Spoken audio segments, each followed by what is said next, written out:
The following program was provided by an independent producer solely responsible for its content.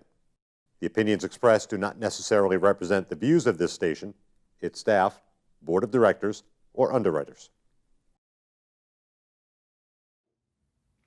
Welcome to another episode of Speaking with the Senator. I'm Senator Kevin Avard, and today we're going to be visiting a local business here in Nashua, Rise Barber Shop, and we're going to be speaking with Craig and David, and we're going to be hearing their story, how they got into recovery, how they got this whole thing started. So let's hear their story.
So Craig, just tell me a little bit about how you got into recovery, how Rise Barbershop became Rise Barbershop.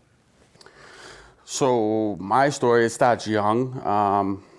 I was probably 16 when in my first rehab. But before that, I started maybe like 12, 13 years old. My mother, father divorced when I was like 4.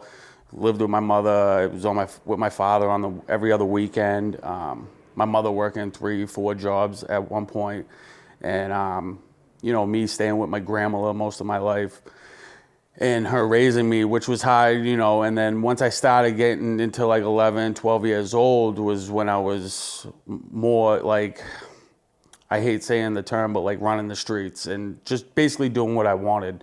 And then that's when, the drugs and alcohol came into my life. And like I said, I was 16 when my first rehab. A lot of things happened to get to that point. My mother, she basically, she had to, and I hate saying this too because it makes my mother look bad, but like at that point she couldn't handle me, so she had to sign her rights over to the state. I was in however you want to, foster homes or whatever, and that's where I ended up in my first rehab. And from then my addiction elevated and grew into a monster that I couldn't even fathom having, you know what I mean? So it was tough, but from there, years just went on. As soon as I hit 18, I had cases. I was doing jail time, and in the midst of all of that too, I had kids. So it took a lot on me, and the life just became my life. Alcohol, drugs. Drugs was my main thing.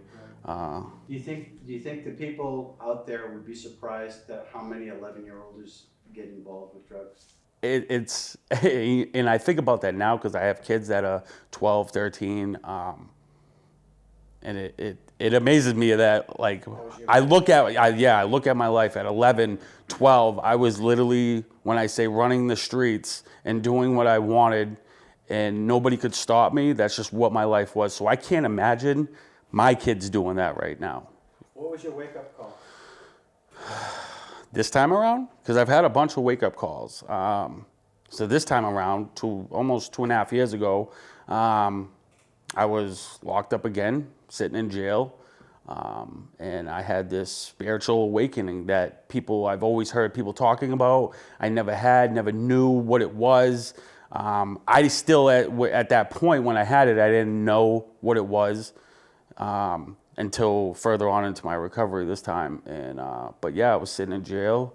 I had the spiritual awakening. I was getting high in jail, and I don't know what it was. I had like 2 weeks until I was out, and something came over me. I don't know what it was. I can't tell you what it was, but yeah, I was like, I'm done. I've had enough. Like I'm done. I'm sitting in jail again at 34, 33, 34 years old again. This is literally, I'm done with it. And I got out the day I got out. So I had stopped getting high in jail, which is unheard of for me. That never. I usually leave jail with a habit. So the day I get out, you know, I had a few things going on with my girlfriend at the time, and you know, I ended up calling my mother and being like, again, and this has been numerous times where I've called my mother like, I'm gonna end my life, like I'm done with this, like I can't live this life no more. I've had enough. And you know, I ended up calling one of my closest friends that I grew up with that lives up here now and owns a treatment center and sober living, and he's helped me out before years back. And I called him again, and he always comes through, and he sent an Uber down that day, had me come up here. And then this is what it, you know, I started the treatment center that he owns. I did that for months. How did you learn the trade? Barbering. Yeah. So I started cutting hair when I was like, I want to say maybe 15, 16 years old, cutting friends, stuff like that. I loved it. And then as the years just gone on, I kept doing it. And I always wanted to go to school. And it was just, you know, when you're in when you're in addiction and, you know, things just doesn't happen. I don't get it done. I procrastinate things. I've always wanted to go to school, blah, blah, blah. I ended up seeing an ad in the paper for a new barber school in New Hampshire. I was living in New Hampshire at the time, and I seen the ad that the school had just opened up. They were starting classes. I called it. I got in. Boom, I started classes. Mind you, I'm still in the addiction part of my life. I ended up finishing school, passed the test. This was, I think I was 25 when I got my license. And So did your friend who owns the recovery center, did he help you get your feet off the ground here? he did. So 2.5 years ago when I came back up to Nashua, because I was up here about 4 or 5 years ago in his sober living in the same treatment center. I tried it a couple times, relapse, come back, relapse, come back. It's part of the recovery. Absolutely. That had been my story, relapse. And so I came back up this time, you know, I did the treatment center, and we had a conversation actually that night that I came back. I'm at his house, and we just, you know, back and forth, just talking. You know, I was miserable, I was in the dumps, and he was telling me, you know, because he knew I loved this profession. I loved cutting hair. This is what I wanted to do. And he said the simplest words, and he was like, as long as you stay clean, you could own your own barber shop, all this stuff. And at the time, I'm sitting there, I'm literally that day out of jail, and I'm like, I don't believe it. You know, and then that was my thought all the time, is it wouldn't happen, you know? You were telling yourself you wouldn't. Absolutely. And then, you know, that was the first day of the start of my recovery, and, you know, 4-5 months in, you know, I literally was cutting hair every day, whether it was out of the sober living or the treatment center. And, you know, I was just putting the work in, especially with my recovery too. I was hitting means every day, sometimes 2 a day. And, you know, I really wanted it. And it helped me, because 6 months into my recovery, you know, I had another conversation with him and was like, listen, I was like, I can continue to keep cutting hair out of houses and this and that and this and that, or I can go work for somebody. But like, my dream is I want to own my own barber shop. I want to have other guys that are in recovery working there. Like, it needs to happen. Like, this needs to happen. Whether you help me or not, it's going to happen. Yeah. Like, I just had that mission, and he was like, start looking for a place. So that's what I did. I started looking for places. And so when you wanted to help other people do this, it's almost like coals. If you add a bunch of coals together, it stays warm. you separate them, the little coals cools off. So Absolutely. it's almost like a support system for you to have people that you're helping out Yep. in recovery. Is that how you met David? That's how I met Dave. So I had opened the shop. The shop had been open for a while. I think maybe, I don't know, maybe a few months, something. And a mutual friend, actually, he brought him in. You know, I think he was getting a haircut, and he came in, and, you know, he started talking to me, and he's telling me how he wants to be a barber and this and that, da-da-da. And, you know, I'm like, all right, well, we can start the apprenticeship if you want, you know. How did you come up with the name Rise? That was me and my friend that had, I don't want to say names, but so just me and him, we were trying to come up with a name, and, you know, Rise Above Sober Living has always been, it's always had a spot in my heart, and it's always been there for me. So, you know, we came up with it. Rise, let's do Rise Barber Shop. I think it'll be a good connection with it, and, you know, people will know it. The name's already out there. Rise Above, let's do Rise Barber Shop. And So where are you guys located, and how can people find you and get a great haircut? the barber shop, Yeah. it's 136 West Pearl Street, Nashua. So it's near the tree streets. It is. It's in the middle of the tree streets. Whereas we're in the middle of two shelters, actually. Right. There's a shelter right next to us. There's another shelter down the street. Do you So, have a lot of people in recovery that come in here for your haircut? 100%. Yes. Yes. A lot. So moving over to David, how did you guys meet? How did all this work out? So I've been in and out of Nashua for the past 5 years. You know, I'm gonna skip, you know, my growing up and all that. I did drugs, my dad did drugs, you know, that was my story.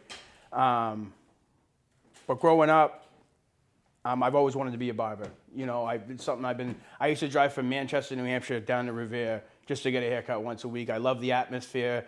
After I would go to barber shops in Manchester, just hang out with my friends and just watch and just want to learn YouTube videos. Every time I'd go to rehab, I'd be the barber in there. It was always something I wanted to do, but I could never get out of my own way. I've been signed up for school 3 different times. I kept relapsing, losing my license.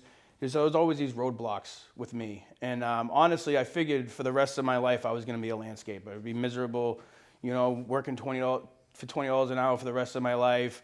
You know, going to detox, going to rehab, going to sober living, working too many hours, relapsing. That was my life for 5 years. This is chasing my tail.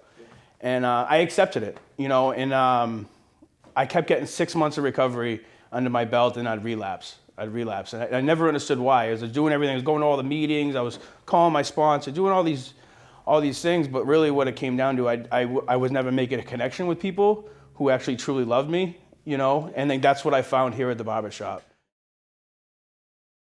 This last time I went into treatment to a 6-month program, and I told my sponsor, I said, listen, I'm gonna give these next 6 months everything I have. And if it doesn't work out, I'm gonna go back out and die. Because that's where I'm at in my life. I wanna die. If this is gonna be my life, you know, going to detox, going to rehab, going to sober living, doing landscaping, relapsing, you know, it's like every 2 years, I was doing the rehab shuffle. And this time, you know, I said, I'm going to give these, so for those 6 months, I shut up, I just listened, I took suggestions. And when I got out, I was going back into Rise Above, where I've wanted to be the whole time. It's where I feel safe. It's the only place I've been able to call my home in the past 5 years. And, but again, I also thought, like, you know what, I've been to rehab before where I've told the counselors everything they wanted to hear, and I had it this time, and I ended up landscaping again, being miserable, and I always would end up relapsing. But, you know, this time, like he said, I was just graduating my 6-month program, and one of my friends was like, hey, I'm going down to Rise Barber Shop, come with me, maybe talk to him, maybe you can get a job there or something. I'm like, buddy, I'm a rehab barber. Like, I'm not, you know, my doubts started coming in, you know?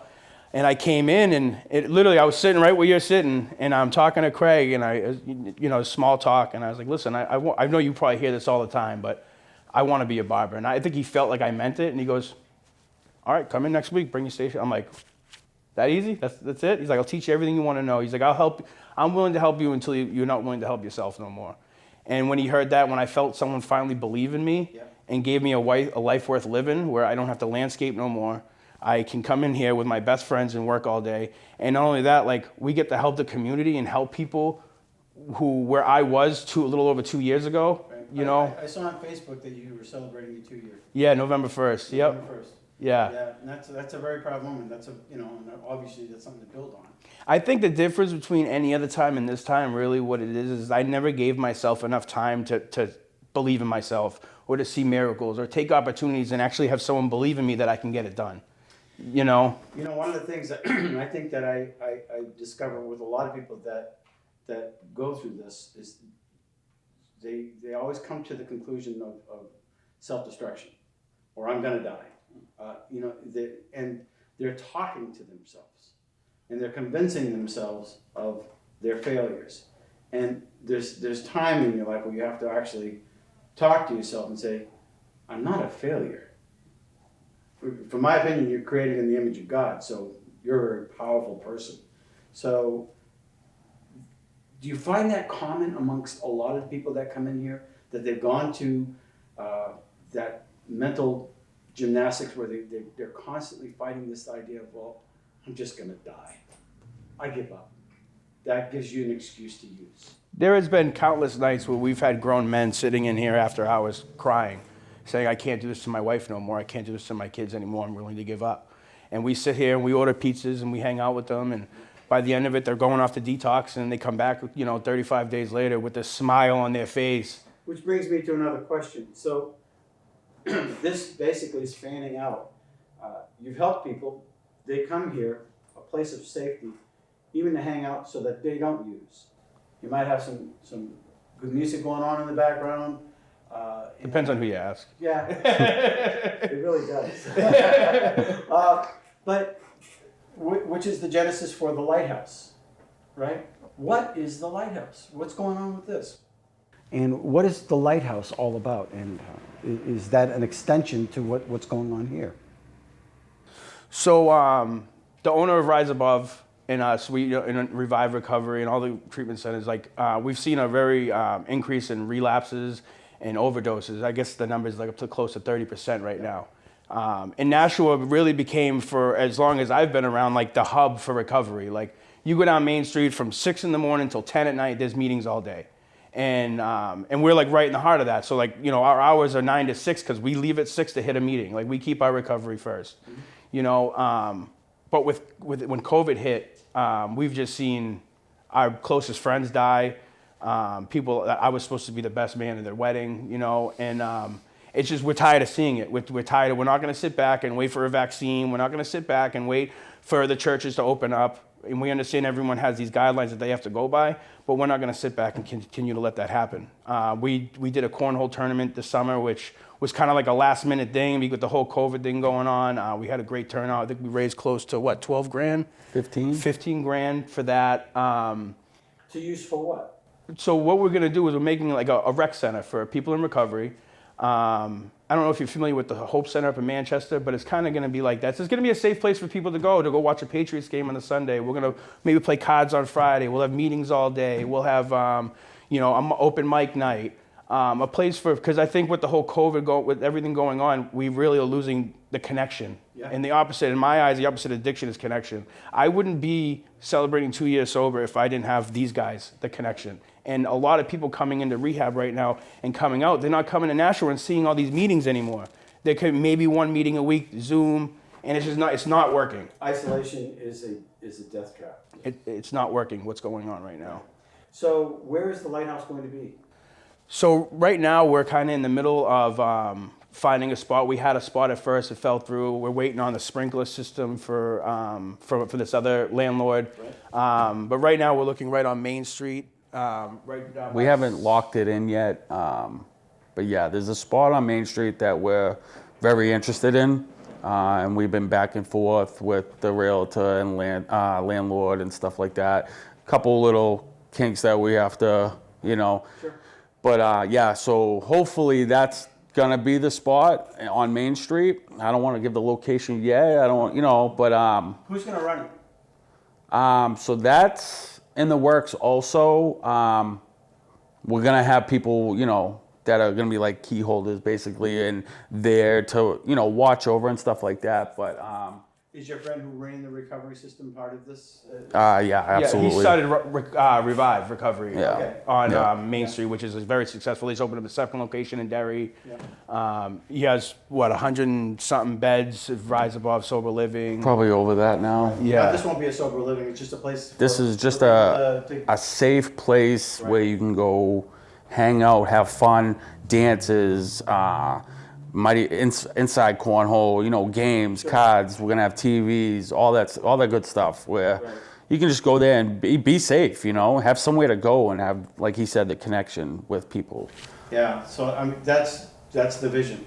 Yes. And I find that when you're helping other people, you're actually helping yourself in the process. Yeah. It's that coal syndrome again. You're igniting a fire and you're fanning the flame so that other people can see it and come to it and live. Yeah. Yeah. Yeah. No, 100%. So you guys do beards too? We do. We do. we do. I've even shaved a couple back, so. Yeah. Oh yeah. We do chest and back. Yeah. That's too much of a All right. So how do people get in touch with you if they want to book an appointment? So we have a Facebook page, Rise Barber Shop. Yep. We have a telephone number that's, I don't even know the number. It's on the sign though. And we're on 136 West Pearl Street. You can walk in. We also have business cards with personal numbers on it if you ever come in. So yeah, there's numerous ways where you can. We also have a website too. If you Google us, we have a website, Rise Barber Shop. Okay. You also don't need to necessarily need to get a haircut to come. No. If you're struggling, you need to talk, you need to go to a meeting with a couple guys, you don't feel comfortable walking in that meeting by yourself, because a lot of times that's the scariest part. Come down, open up, we'll take you. Yeah, it's our biggest thing. If you're not even getting a haircut, you can come out and hang out. Do you have any more events going on for the recovery center? Nothing in the works, but we would like to do something. We're always shooting ideas off each other and stuff like that. But yeah, that would be great. And you are 501c3? That's being processed right now with that's the being state. processed. Yeah. Yep. Yeah. So we got all those. We really just kind of waiting to lock a spot in, Right. Yeah. and then we're kind of going to take off from there. But Yeah, you don't want to grow too fast. I mean, obviously the word's getting out. People are coming. You're helping out people. You're branching out. You've got a support system out there The support that we get from people is amazing. Amazing.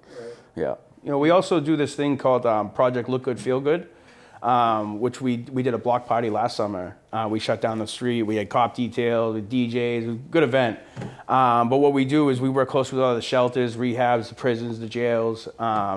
Anybody who's has a job interview, can't afford a haircut, wants to get a little bit of self-confidence, come down, tell them you saw us, on here, and say the Project Look Good, Feel Good thing, and we'll make sure you guys get a nice cut. The project. Look good, feel good. Look good, feel good. We did that a year ago. We made up 300 T-shirts. Recovery is possible with our logo on it, and we sold every T-shirt that got sold went to a free haircut to somebody in need throughout the community or even out of the community. So. All right. Any final words from our viewers? Come check us out. Yeah. We'd love to meet you guys, and we're open 9 to 6 Tuesday through Friday, Saturday and Sunday 9 to 4, and we appreciate everything you guys are doing for us, and thank you. The preceding program was provided by an independent producer solely responsible for its content. The opinions expressed do not necessarily represent the views of this station, its staff, board of directors, or underwriters.